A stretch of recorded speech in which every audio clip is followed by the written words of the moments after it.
नारी शक्ति को मेरा नमन, मेरा प्रणाम।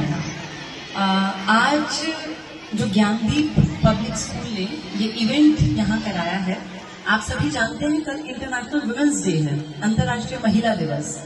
महिला दिवस का औचित्य क्या है, क्यों मनाते हैं? ऐसे तो देखिए हर एक दिन महिलाओं से ही शुरू होता है। आप जिन घरों में रहती हैं, अगर आप 4 दिन के लिए अपने मायके चली जाएं तो घर का अजीब सा माहौल हो जाता है। आपके घर की शुरुआत आपसे होती है। जिस घर में औरत ना हो वो घर नहीं होता, मकान होता है। तो हम औरतें इस बात पे अपने आप पे प्राउड फील करती हैं और करना चाहिए कि एक औरत मकान को घर बनाती है।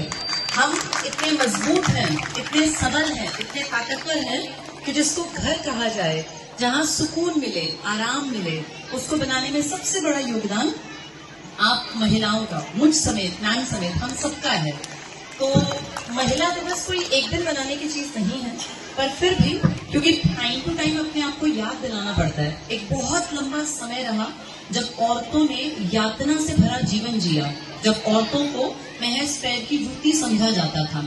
हम बहुत दूर की बात नहीं कर रहे, आप मैं जिस पीढ़ी के हैं, आज से 40-50 साल पहले तक भी औरतों की स्थिति दोयम दर्जे की थी। दोयम मतलब निचला स्तर। अगर घर में फल है तो पहले बेटे को खिलाया जाता था, बेटी का नंबर तो बहुत बाद में फालतू हो तो आता था, वरना आता ही नहीं था। किसी भी चीज पर पहला वक्त बेटे का था।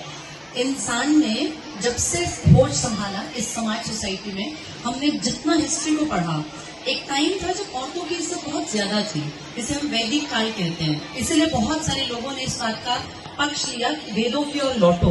वैदिक काल में औरत की इज्जत आदमी के बराबर थी।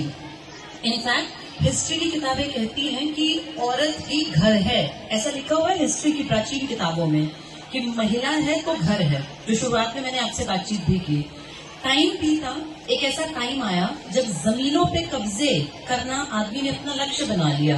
पुराने टाइम में क्या था, लोग नदियों के पास बसते थे। जहाँ नदी होती वहाँ अपनी झोपड़ी बनाते, वहाँ खान पान का चीजें आसानी से उपलब्ध होती, थोड़ी सी खेती करते। फिर जैसे ही वहाँ पे चीजें थोड़ा लगता कि अब टाइम वैसा हो गया, अपनी जगह बदल लेते। लेकिन फिर इंसान ने जमीन पे कब्जा करना सीखा, और जब जमीन पे कब्जा करने की बात आई तो ताकत की बात आई, क्योंकि जंगल काट के जमीन पे कब्जे करने होते थे। वहां जाके आदमी की इम्पोर्टेंस, बेटे का महत्व बढ़ गया। ये था उत्तर वैदिक काल। लेकिन आज अगर मैं देखूं, किसी को किसी की जमीन पे कब्जा नहीं करना, आज फिर से बराबरी आ सकती है, क्योंकि आज वो समय हम देख रहे हैं जब बढ़ने के, आगे बढ़ने के लिए मौका सबको मिल रहा है। बेटियों से मैं कहना चाहूंगी, मैं देख पा रही हूँ बेटियां तो क्योंकि छोटे हैं अभी उनका ध्यान नहीं है, लेकिन